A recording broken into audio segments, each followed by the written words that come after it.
الرحمن الرحیم الحمد للہ والصلاة والسلام علی رسول اللہ قال اللہ تعالی فی محکم تنزیل یا ایہا الذین آمنوا اتقوا اللہ ولتنظر نفس ما قدمت لغد واتقوا اللہ۔ سورۃ حشر کی پہلی آیت کہ اے ایمان والو اللہ تعالیٰ سے ڈرو اور ہر شخص یہ دیکھ لے کہ اس نے کل کے لیے کیا تیاری کی۔ آج کے لیے نہیں کہا، کل کے لیے، آخرت کے لیے کیا تیاری کی ہے، کیا اعمال آگے بھیجے۔ پیارے بھائیو، آج کی اس نشست کا جو موضوع سخن ہے وہ ہے شب برات کی حقیقت اور ماہ شعبان میں کرنے والے اعمال۔ بحیثیت مسلمان ہمیں پتہ ہونا چاہیے کہ یہ عربی مہینہ شروع ہوا ہے، اس میں ہم نے کیا کرنا ہے۔ بہت سارے کام کرنے والے ہوتے ہیں، ہم نہیں کرتے، نہیں پتہ ہوتا، اور بہت سارے نہیں کرنے والے ہوتے، بدعات اور خرافات وہ کر جاتے ہیں۔ جنوری، فروری، مارچ یہ پتہ ہے ہمیں، لیکن شعبان، رمضان کا تو چلو سب کو پتہ ہے، اور جو محرم کا مہینہ ہے اس میں کیا کرنا ہے۔ یہ رجب گزرا، کتنے چیزیں تھیں، رجب کے کنڈے کس نے کیے، کس نے اور عجیب حرکتیں کی۔ سنن نسائی کی صحیح حدیث نمبر 2359 ہے۔ سیدنا اسامہ بن زید اس حدیث کے راوی ہیں۔ وہ کہتے ہیں میں نے نبی صلی اللہ علیہ وسلم سے پوچھا کہ یا رسول اللہ لم اراک تصوم شہرا من الشہور ما تصوم فی شعبان، کہ شعبان میں جو ہے آپ اتنے روزے کیوں رکھتے ہیں، باقی مہینوں میں نہیں رکھتے، اس مہینے میں آپ صلی اللہ علیہ وسلم سے پوچھا گیا کہ کیوں روزے رکھتے ہیں اللہ کے رسول صلی اللہ علیہ وسلم۔ آپ صلی اللہ علیہ وسلم نے فرمایا ذالک شہر یغفل الناس عنہ، یہ وہ مہینہ ہے جس سے لوگ غفلت میں ہیں، بھولے ہوئے ہیں، اور وہ مہینہ بین رجب اور رمضان، وہ مہینہ جو ہے رجب اور رمضان کے درمیان ہے۔ وَهُوَ شَهْرٌ تُرْفَعُ أَعْمَالُ إِلَىٰ رَبِّ الْعَالَمِينَ، اور یہ وہ مہینہ ہے جس میں اعمال اللہ تعالیٰ کے پاس پیش ہوتے ہیں۔ اللہ اکبر۔ اور آگے فرمایا کہ فَأُحِبُّ أَن يُرْفَعَ عَمَلِي وَأَنَا صَائِمٌ، اور میں یہ چاہتا ہوں کہ جب میرا عمل اللہ تعالیٰ کے پاس پیش ہو تو میں روزے سے، سبحان اللہ۔ یہ ہے اس مہینے میں روزہ رکھنے کی حکمت۔ اسی طرح آگے چلتے ہیں۔ دیکھیے آپ، سال میں 3 اوقات ایسے ہیں جن میں اعمال اللہ تعالیٰ کے پاس پیش ہوتے ہیں۔ ایک تو یہ مہینہ میں نے آپ کو بتا دیا، دوسرا بخاری و مسلم میں سیدنا ابو ہریرہ رضی اللہ تعالیٰ عنہ اس حدیث کے راوی ہیں، کہتے ہیں نبی صلی اللہ علیہ وسلم نے فرمایا کہ ہر عصر میں اور فجر میں فرشتوں کا اجتماع ہوتا ہے، فرشتے جمع ہوتے ہیں، اور جو کچھ اعمال ہوتے ہیں وہ لے کے جو ہے وہ اللہ تعالیٰ کے پاس چلے جاتے ہیں۔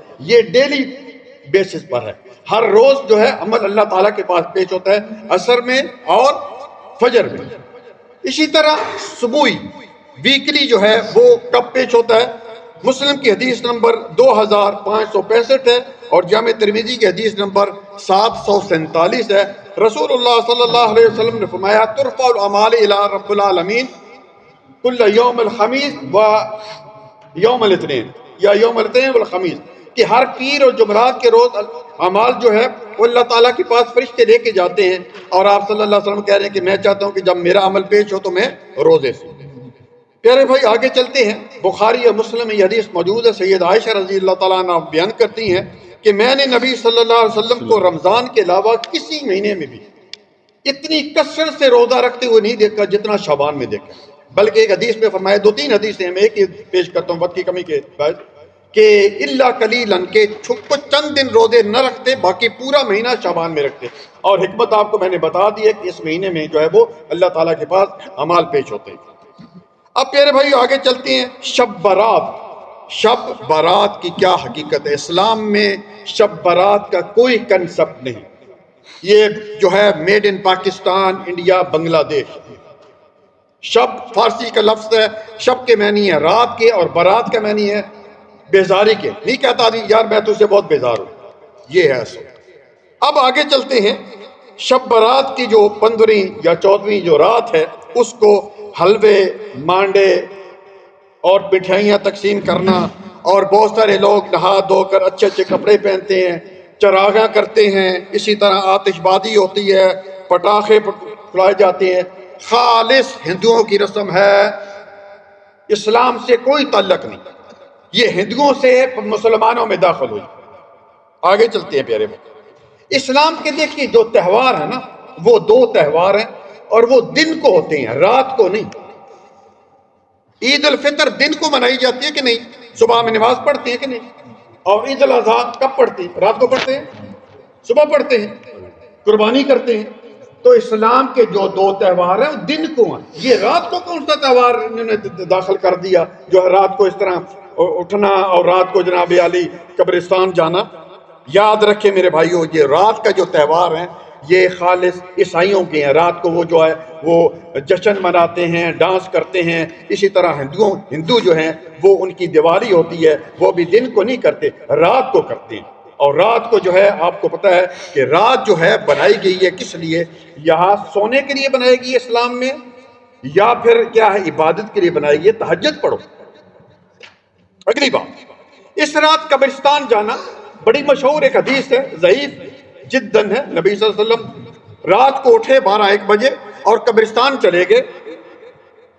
ان کے پیچھے اماں عائشہ، ان کو دیکھا کہ بستر پہ نہیں، آپ صلی اللہ علیہ وسلم کدھر گئے؟ وہ بھی ان کے پیچھے چلی گئی۔ آپ صلی اللہ علیہ وسلم نے بخشش کے لیے دعا مانگی، واپس آ گئے۔ بالکل صحیح حدیث نہیں ہے، ضعیف جداً حدیث ہے یہ۔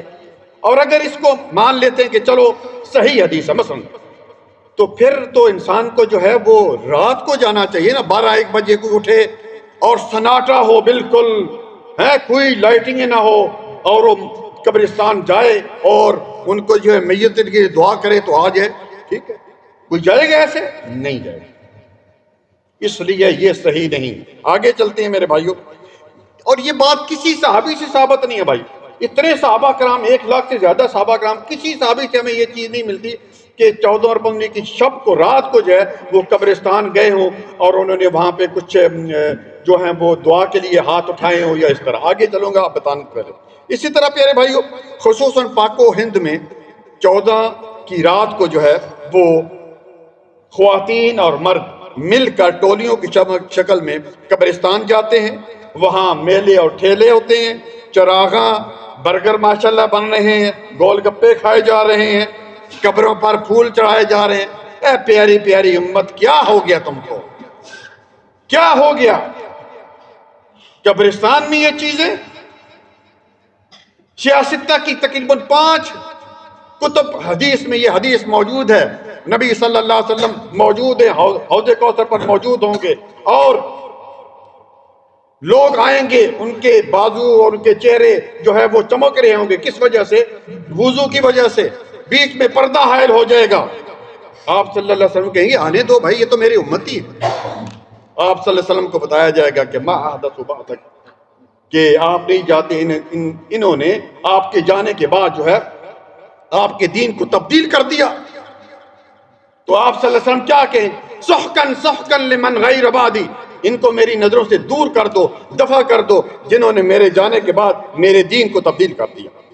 اسی طرح پیارے بھائیو، پتہ ہے ایسے لگتا ہے جیسے مردوں کی عید ہے۔ یقین کیجیے، آپ نے ادھر بھی دیکھا ہوگا، گلف میں کوئی ہوتا ہے اس طرح۔ آپ اگر پاکستان میں جائیں، اور میں جا رہا ہوں ابھی انشاءاللہ یہ اتوار والے دن، کوشش کروں گا دیکھنے کے کم، تو جانا فائدہ بھی نہیں ہے ادھر، کیا فضول ٹائم ضائع کرنے کی بات ہے۔ وہاں پہ ایسے لگتا ہے جیسے مردوں کی عید ہے، ماشاءاللہ خواتین بن ٹور کے اور جناب پرفیوم لگا کے اور ہر چیز کھانے پینے اور قبروں پر جڑا پھول اور یہ اور وہ سب۔ استغفر اللہ، ان للہ و انا الیہ راجعون۔ اسی طرح پیارے بھائیو آگے چلتے ہیں۔ اس رات کو کوئی خاص عبادت نہیں ہے، جیسے ہمارے بعد جو ہیں، اور اللہ معافی دے، ہم بھی جب چھوٹے چھوٹے تھے، ہماری جو نانی دادیاں مائیں جو ہیں وہ پڑھتی ہوتی تھی 100 نفل، ہم تو وہ پٹاخے چلاتے تھے، ہاں شغلیاں اور پتنی کیا کیا۔ اللہ تعالیٰ معاف کرے، نہیں پتہ تھا دین کا، اب سمجھ آ گئی۔ اور آپ کو بھی بھائی اب جو بیٹھے ہوئے کم از کم سمجھ لیں کہ اس رات کو کوئی 100 رکعت نماز نفل پڑھنا، نماز تسبیح عورتیں پڑھنی ہے، جمعیت آپس میں جماعت کر کے یہ پڑھنا، اسی طرح جو ہے اور کوئی کسی قسم کی کوئی عبادت اس رات کو نہیں ہے۔ اور جتنی بھی حدیث آتی ہیں وہ سب من گھڑت ہیں، گھڑنتو ہیں، پنجابی میں کہا نا، وہ سب گھڑنتو ہیں۔ کوئی ایک بھی صحیح نہیں ہے کہ اس رات کو آپ صلی اللہ علیہ وسلم نے 100 نفل پڑھے ہوں یا نماز تسبیح پڑھی ہو۔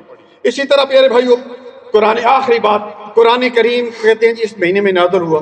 قرآن سے ہم پوچھتے ہیں کہ قرآن اس مہینے میں نازل ہوا، شہر رمضان الذی انزل فیہ القرآن، قرآن جو ہے کس میں مہینے میں نازل ہوا؟ رمضان میں۔ سورۃ بقرہ کی آیت نمبر 185 اور سورۃ قدر جو ہے انا انزلناہ فی لیلۃ القدر، کہ ہم نے اس کو لیلۃ القدر میں اتارا۔ تو لیلۃ القدر کب ہے؟ شعبان میں، رمضان۔ پیارے بھائیوں، خلاصہ حاصل یہ ہے کہ اس مہینے میں زیادہ سے زیادہ روزے رکھیں۔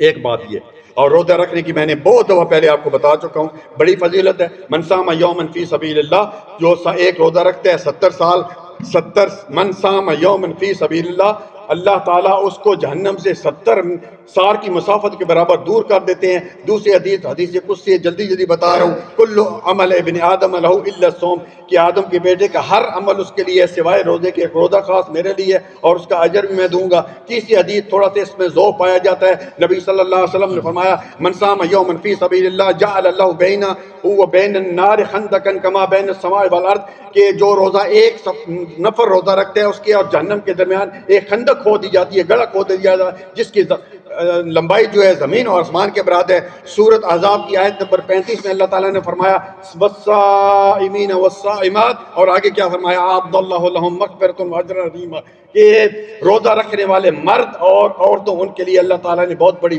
مغفرت اور اجر تیار کیا ہوا ہے۔ پیارے بھائیو، آخری بات یاد آ گئی کہ رمضان آنے سے پہلے اور ہر کو ہونا چاہیے، یہ حدیث کو یاد رکھیں اور اس پر عمل کرے۔ کیا ہے؟ 2 چیزیں کر لے ابھی سے، شعبان سے پہلے ہی کر لے بلکہ، ٹھیک ہے؟ ورنہ کوئی عبادت قبول نہیں ہوگی، نہ روزہ، نہ نماز، نہ زکوٰۃ، کچھ بھی نہیں۔ اللہ تعالیٰ کہے گا میں اس کے اعمال دیکھنے نہیں چاہتا۔ اور یہ صحیح حدیث ہے، ابھی حدیث کا نمبر میں بھول گیا ہوں، حضرات جو ریکارڈ کریں ان سے گزارش کروں گا اس میں حدیث کا نمبر ڈال دیں۔ صحیح حدیث ہے، نبی صلی اللہ علیہ وسلم نے فرمایا کہ ہر پیر اور جمعرات کے دن اللہ تعالیٰ کے پاس اعمال پیش ہوتے ہیں اور اللہ تعالیٰ سب کی بخشش کر دیتے ہیں۔ سبحان اللہ، اللہ تعالیٰ سب کو بخش دیتا ہے سوائے 2 کے۔ دونوں میں سے ایک کون ہے؟ ایک وہ ہے جو شرک کرتا ہے، جو شرک کر رہا ہے اللہ تعالیٰ کے ساتھ شرک کر رہا ہے۔ ان اللہ لا یغفر ان یشرک بہ ویغفر ما دون ذلک لمن یشاء، اللہ تعالیٰ کہتا ہے میں شرک کرنے والے کو کبھی معاف نہیں کروں۔ تو اللہ تعالیٰ اس کا جو عمل ہے، کوئی بھی عمل اس نے کیا، کہتا ہے چھوڑ دو جب تک کہ شرک سے توبہ نہیں کرتا۔ اور دوسرا وہ 2 بھائی آپس میں جو ناراض ہیں، اللہ تعالیٰ کہتا ہے کہ جب تک یہ آپس میں راضی نامہ نہیں کرتے میں ان کے بھی عمل نہیں دینا۔ کیا فائدہ بھائی؟ آج ہی ٹیلی فون کریں، امی جان، بعض سارے لوگ اپنی والدہ سے بھی ناراض ہیں، صحیح، والدے سے ناراض، بھائیوں سے ناراض، دوستوں سے ناراض، ابھی سے ٹیلی فون کرنی۔ اگر آپ چاہتے ہیں کہ آپ کا عمل اللہ تعالیٰ کے یہاں قبول ہو، اللہ تعالیٰ سے دعا ہے اللہ تعالیٰ ہمیں جو ہے وہ رمضان تک پہنچائے اور اللہ تعالیٰ ہمیں عبادت کرنے کی توفیق عطا فرمائے۔ جزاکم اللہ خیرا، بارک اللہ۔